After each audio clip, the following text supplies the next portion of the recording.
How we doing, guys and girls? Welcome back to my channel. As I promised, I will do a daily upload for the next 30 days, starting pretty much today. And it'll be pretty much for me to see how that would fit into my daily life and working a full-time job, running a couple of my own companies, and also finding the time to do this. Now, these are going to be very minimally edited videos for the most part, and the reason for that being is I want to see with minimal input if we are able to do this for 30 days straight without missing a beat. And it is also going to help me launch my podcast. So if you don't know about that yet, I am starting my own podcast. I will probably be doing an Afrikaans upload and an English upload once a week, every week. To see how that platform coincides with my YouTube channel and my social media. So, interesting discussion I kind of came across today was the Joe Biden saga. As you may know, he's running against our currently sitting president, Donald Trump, in the USA. He's the delegate for the US Democratic Party. And there's some issues with this, not only because he's a Democrat, and obviously I'm a conservative, but I try to be unbiased when I have discussions such as these. One of the main things is it seems that Joe Biden is not only involved in his long tenure as a US sitting senator, and then being the vice president under Obama, but on top of that, there's a lot of issues that's kind of coming through the cracks, if you will, and it is showing all the more, and it seems to be, if not character impeding, it may be health conditions. And with that being said, some of the issues I'll be touching on today kind of cover some of those details. But let me start off by saying that my biggest concern I've always found in the US with members of Congress, or cabinet members, as they sometimes refer to as well, between senators and governors, do not have term limits as what a president would have. American sitting president can only be elected once and re-elected on that again, and that gives him a total of 8 years that he can be president of the United States. However, any other political position below that, and forgive me if the specifics isn't detailed enough, but as a senator or governor, you are not limited to those terms. You can sit there for 30, 40 years if that's the case. Now, in my mind, it only takes so long for even the best of intentions to get corrupted by the mega corporations and the lobbyists and people like that who do fund most of these politicians to have a run at the ultimate seat, which would then be the White House and the Oval Office, to build his own administration, write his own laws, and kind of dictate what happens in our country. Strangely enough, it is a pattern that follows every single sitting senator, governor, anything like that. They start out as pretty much interns with nothing to their name, and they work for a fairly mediocre salary at some point, but then at one point when they do get the right bill passed, stuff like that, it almost seems like their whole career skyrockets. Biden, as an example, and this is sources I found on the web, his net worth in 2016 was reported just over 400,000 US dollars. Now, 400,000 US dollars, and you say, well, that's a lot compared to a regular average Joe, no pun intended. But it is not that much if you think about what some of these senators, and him being there since the age of 29, and he was the fifth youngest elected senator at the time. And since then, he's now, I think, 77. So, in 4 years ago, he still only had a $400,000 net worth. Makes you wonder. But between the 2016 and 2017 reporting, his net worth jumped between celebrity net worth and then another additional source on the web. He jumped from between 9 and 11 million in net worth. Now, some claim that is because of the book that he sold in the book deal. And, other conspiracy theorists claim that it is backdoor dealing. One thing we do know that Biden is not an honest person. He denied knowing anything about his son working for Burisma, which is this Ukrainian oil kind of scandal. Whereas there's pictures that surfaced where he was playing golf with the owner and his son from Burisma. Now, plausible deniability at that point goes out the window. Another thing that kind of struck me is he never released medical records for about 11 years, up to the point that we are at right now, and he hasn't surrendered any medical records at all when people started questioning his medical health. Shows that this report was given by the Washington Examiner on September 6, 2019. So that's last year, right at the start of the fourth quarter, you could say. So, that kind of raises a question. His mental health is obviously deteriorating. Joe Biden can't have a straight conversation without and ein, which, I do a lot of and ein, so forgive me for that. But I'm not running for the US president. He did have the blooper where he ran his mouth by saying that he's Joe Biden and he's running for the US Senate in 2020. And it's kind of ridiculous when you are running for the top seat in the United States as the United States president, and then not even being able to remember what you're running for. Another instance of a blooper that he had was when he was in Vermont. He called it Vermont and he was actually in New Hampshire. He doesn't even remember where he's at every day of the week. How is he going to remember to run this country? His medical report that was reported in 2017, not by him, but by some separate, NPR.org, reported that he has a underlying heart condition, which, he's 77. At the time, he was, 75 or 74. You can expect someone to have heart conditions and certain ailments at that age. So, you can't criticize the guy for that. However, he still didn't surrender some of that information. However, in 1988, he was treated for a bulging blood vessel in his brain that burst. Now, if I'm not mistaken, by definition, that would be considered an aneurysm. It was surgically fixed by a doctor, a neurosurgeon. And somehow that does make me believe that could have something to the effect of him being incapable of actually having a normal conversation without and on for words, or not remembering what he was trying to say. So with that being said, it's definitely not looking good for, as they call him, Creepy Joe, Sleepy Joe, Creepy Joe. There's so many terms they go by for the poor fella. On March 6, 2020, there was a Guardian article that read that Donald Trump, and I'll actually pull that up here real fast, where Donald Trump was considered to be attacking Joe Biden. And this is where I have an issue with our mainstream media. When I say mainstream media, anybody, whether it's in written or visual or audio, but it reads, the Guardian article is Friday, March 6, 2020 at 3:57 Eastern Time. It says, Trump attacks Biden's cognitive health in possible general election preview. To me, Trump was merely stating the obvious. As we know, our president is not filtered at all. He's not a politician at all. And people come to criticize, it's because he's not a politician that he doesn't know how to run the country. Well, contrary to popular belief, I think that is the reason he's running it so well. The fact that he isn't a politician, the fact that he isn't being bought by every single lobbyist and every single mega corporation out there. I believe that if it wasn't for Trump, we'd be deeper in the trenches as what we are right now. But Trump goes on to actually define his reasoning for this in this article, but they construed his words again.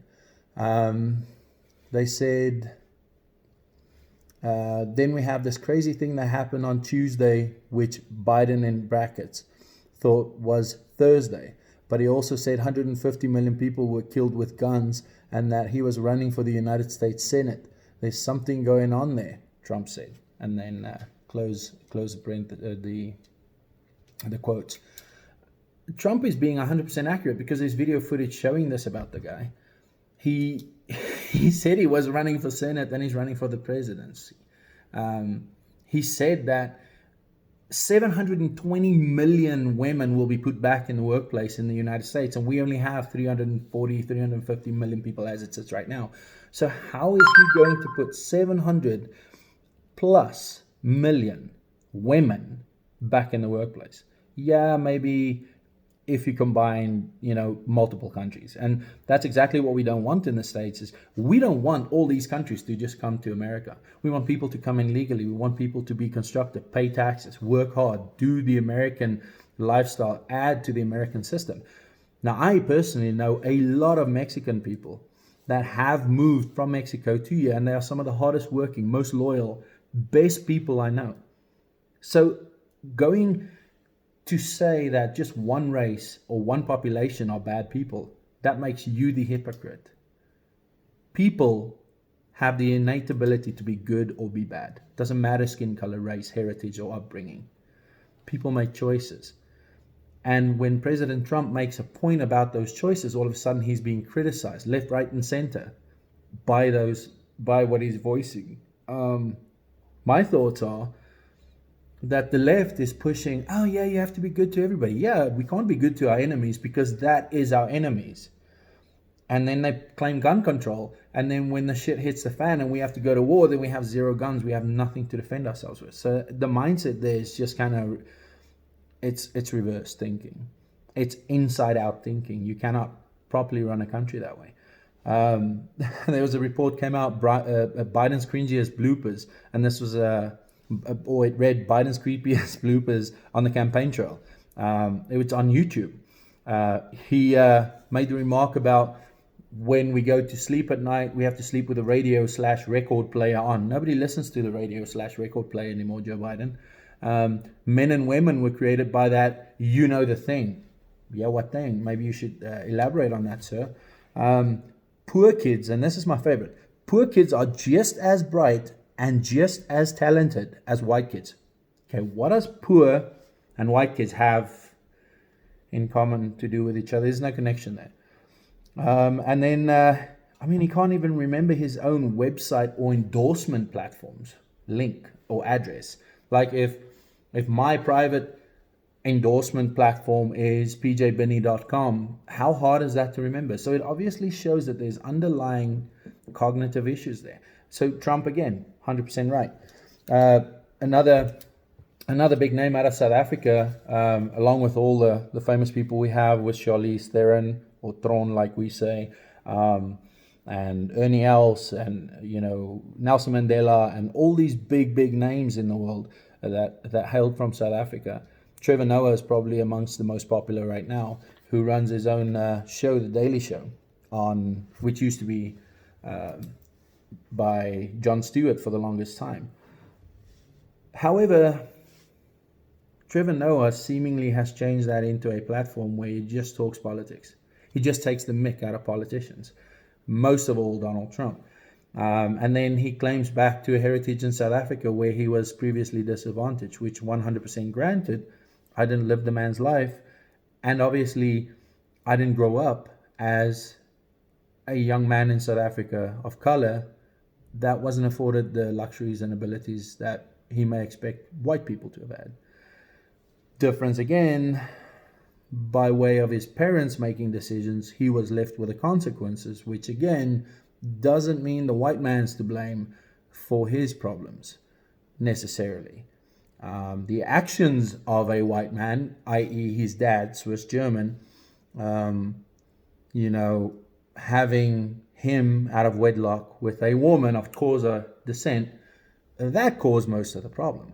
Yes, was the law counterproductive by having apartheid? 100% agreed. Yes, that was one of the worst things that ever happened to the world, as was segregation, as was slavery. Most of these laws were enacted by either the Brits or the Romans. So don't let the Brits fool you when they say, oh, we are so progressive and we are so liberal and we forgive and forget and we teach people how to do things the right way. because everything has an agenda. In my mind, that's a whole bunch of bullshit designed just to look like it's pretty. Back in the 1700s and the 1800s, slavery wasn't abolished by the liberals or the Democrats. Slavery was abolished by the Republicans in the US. It was years and years later that there was a switch, and all of a sudden the Democrats claimed that the racist Republicans were the ones causing all the problems, whereas President Trump hasn't said one racist thing. So it makes you think that the war in the world is closer to home than we think. It's not in a far distant land where a bunch of terrorists is trying to make a big old, coup or something like that. It's some of our homegrown politicians who call themselves patriots that's disguised, and they are causing the trouble. Trevor Noah goes on to talk about how Biden has one of the longest laundry lists of gaffes. They call it gaffes now, like it's a joke, like it's something he says to be funny, like he's a stand-up comedian. Trevor, that's your job. Biden's job, if he runs for the presidency, is to run a country. One of the most powerful, influential, and financially independent countries in the world, I have you know.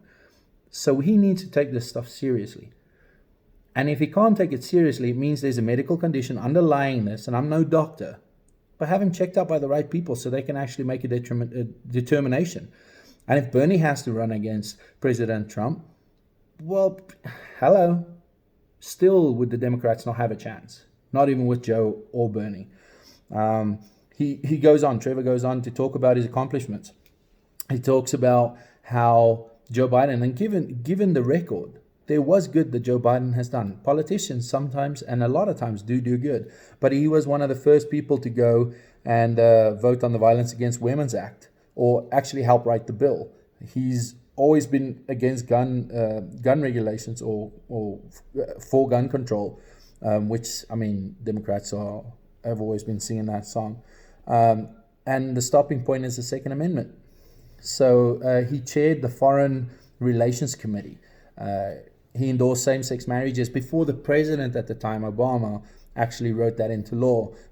He's been fighting for transgender rights, which makes me wonder that is there an agenda there, or is he just that good of a guy?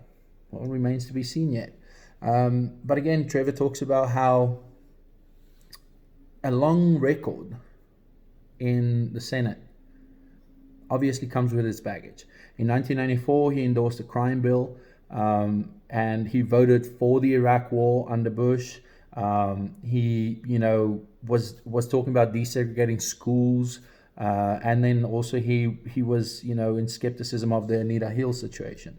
So those are all questions that you want to ask yourself and see if that's really the guy that the pros outweigh the cons, right? And if you think that the lefts have been left with a black eye and a vengeance in 2016 when Trump beat Hillary Clinton in the election, you're going to see a whole different kind of riot this year when Trump does it again, and he's going to annihilate the competition in my mind. I'm no fortune teller, but that's just the way this thing is shaping up to be. One thing that Trevor Noah was kind of picking at was the fact that Biden is really good at getting under Trump's skin. Well, if he's your main competitor, I could see how that would happen. However, it is all these little schoolyard playground bullcrap that's taking the focus away from running a country. And if that is the Democrats' final calling card, or that's what they're going to bet the farm on, you might want to call the bank manager and just have him take it away before you lose it in a very publicly and humiliating way. I wouldn't call that a win by any measure for the Democrats. And if that's really where they're going to stake all their bets on, they don't have a fighting chance. One of the big things that's a final nail in the coffin for the Democrats, especially since Biden's their guy now. The gun ban, not going to happen. Especially with Biden being so big on and straightforward about it, like, nope, no AR-15s, this, that, and the other, and I don't care who you guys are, you're not going to get what you want. That's not going to work out. The Second Amendment rights are there. It's been written into law so many years ago, and it's not to be touched. So that's going to stay the same. electing Biden as another point is going to be like having Obama back in office, because Biden's not going to know, how to do anything. So he's going to have to go back to Obama daily. So Obama's just going to move back into the White House, technically, and that doesn't bring any advance or benefit to the country. As they call him, Creepy Joe. He will not make it 30 days in the White House. Back in the day when we saw Obama make it into the White House, even when we had George W. Bush, those guys aged overnight. Doesn't look like Trump's done much aging in the past 4 years. Think he's more one of the guys that can take a heavy load on his shoulders, and he can deal with the stresses that this comes with, and that's the biggest responsibility we have in this country. And I mean, the other thing that I can't get through with Biden is the fact that he can't have a normal debate without getting defensive or angry. He doesn't want to look at the logical fact. Now, granted, there are times that Trump, doesn't play nice. However, in a way, I believe the difference is Biden gets emotional and aggressive, where Trump gets, logically inclined and just goes for the kill, right? That's more business and a rational mindset rather than the emotional, angry, aggressive side. So with that all being said, guys, that's just a few things that I noted today, and I wanted to make a video on that. Talk to you a little bit about what I kind of see in our political future here. I do believe Trump's going to be in for 4 more years, and most probably after that, Ben Shapiro, I think, is going to be our Republican frontrunner by then, should his age not count against him. I think we are coming into a new dawn of politics. We are coming into a different age and era of politicians and presidents, and I'm excited to see what it brings, as long as it benefits the American people, puts them first, creates jobs, get the necessary tax benefits from it, and keep us the powerhouse of the world. I think that would be what we need in this country. So with that being said, guys, thank you for watching. Go ahead, like this video, comment down below if you felt that I could have added something, taken away something, maybe do something different. Please feel free to interact. I'm always waiting for good comments and bad comments. I don't care, all the same. It helps me out build this channel. Again, I will add the details for the upcoming podcast coming. Also, I'll be linking my social media down below. Please go and follow me there. TikTok's blowing up for me right now in a marginal way. It's nothing major. I'm not famous or anything, but I do appreciate you guys for joining in. Again, go and subscribe. Tell your friends about it. Let's see what we can do. I know South Africa's in lockdown. Most of the world's in lockdown yet, but join me on this journey. It's going to be fun. It's going to be cool, and let's keep the conversation going. And I thank you for your time. Take care, be safe, stay home, don't be a cowboy, and we'll talk soon. Take care. Bye-bye.